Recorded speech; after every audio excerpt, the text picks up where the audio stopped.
This week we're looking at a phrase that requires a little bit of art to be applied by the translator to more fully communicate the thrust of the thought within the phrase. It's in Romans chapter 12, verse 16b, the last little part of verse 16. And first up, let's read it in English from the ESV, and then we'll start our exploration. Live in harmony with one another. Do not be haughty, but associate with the lowly. And here comes the part that we're concerned with this week. Never be wise in your own sight. So that's the phrase we're focusing on. Never be wise in your own sight. Let's take a moment before we go to the Koine and look at some popular translations of this phrase. The New International Version gives us, do not be conceited. The King James Version has, be not wise in your own conceits. The New American Standard Bible has, do not be wise in your own estimation. The New Revised Standard Version has, do not claim to be wiser than you are.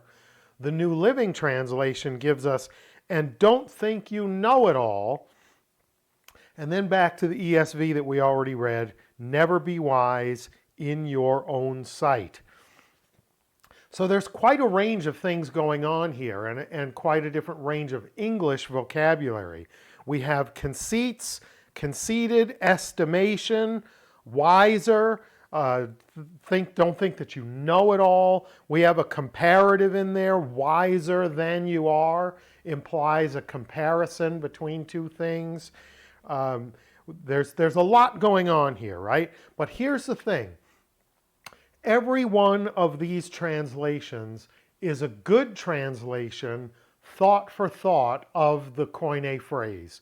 It's communicating what Paul was saying in a way that is moving and relevant to an English reader. Because you see, sometimes the idiomatic turn of phrase in Greek has a pretty wide range of how you could handle it. And that opens us up to a lot of legitimate translations. The question is, as a translator, is your goal to communicate word for word or thought for thought? You can go word for word and leave the burden on the reader to do the interpreting, or you can lean towards thought for thought and make the idea a little more clear to the English reader, or somewhere in between, right? Because it's a spectrum between word for word and thought for thought. It calls for art on top of the science of translation.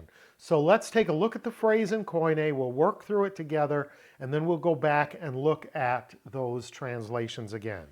So here it is, me ginesthe phronimoi par heautois. First up, me ginesthe. Me is a negation, it's no or don't, with the imperative verb ginesthe from ginomai. The verb ginomai literally means I become, or it's talking about something happening, like the inception of a thing, of a new thing.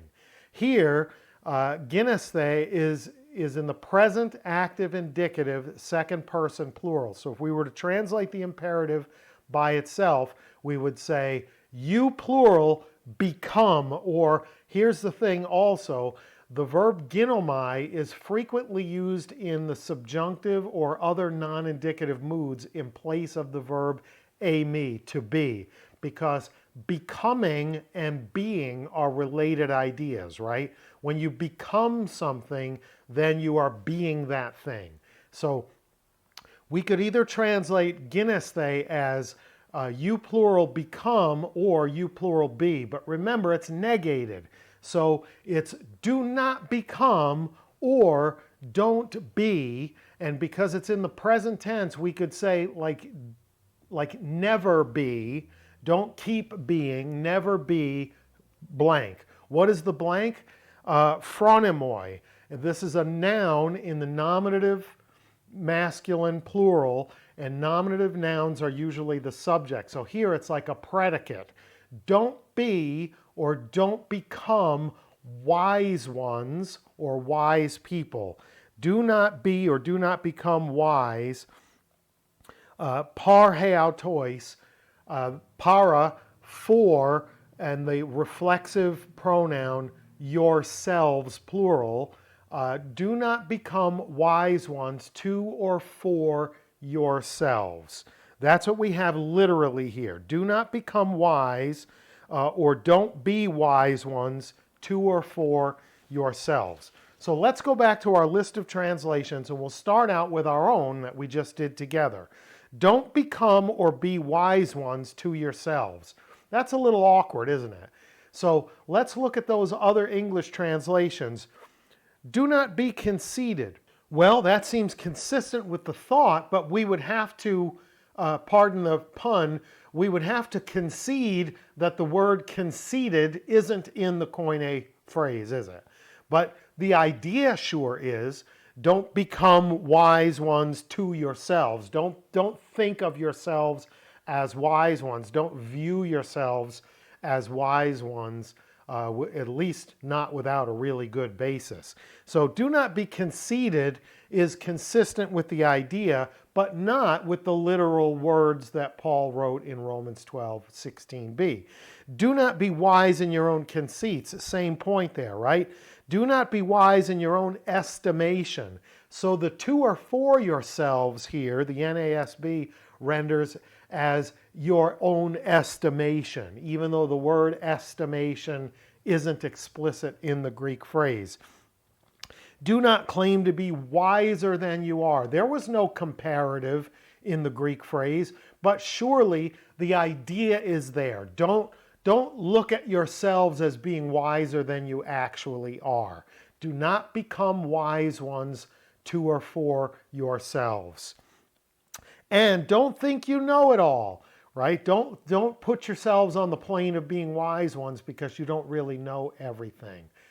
Not inconsistent with the thought, but quite inconsistent with the literal Greek phrase. And then finally back to the ESV, never be wise in your own sight. Sight, how you see things, is not in the Greek phrase, but it's surely in the idea of the phrase, right? Do not become or do not be wise ones to or for yourselves. So I hope it's clear to you as we've worked through this that based on a literal breakdown of the verse, every one of those translations conveys the meaning, conveys the thought that Paul was communicating while deviating from the explicit words that Paul chose, because the idiom in Greek doesn't lend itself directly in a one-to-one way to English and probably to a bunch of other languages as well.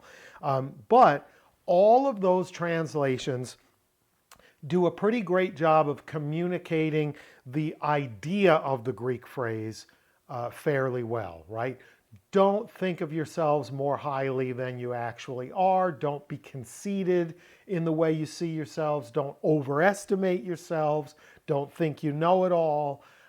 Paul wanted those readers in Rome to get that idea, but the way he said it was consistent with the language in which they would hear it read to them in a group setting. Do not become or don't be or even never be wise ones to or for yourselves. Sometimes the range of meaning is broad enough to require a little flexibility, a little artistic license on the part of the translator to make sure that the idea gets across more so than just the word-for-word direct translation. Thanks for watching. I hope you enjoyed that. If you did, like, share, subscribe, tell a friend. Hit the little notification bell so you know when there's new content on the channel. And until next time, Charis Kairene Humin, grace and peace to you.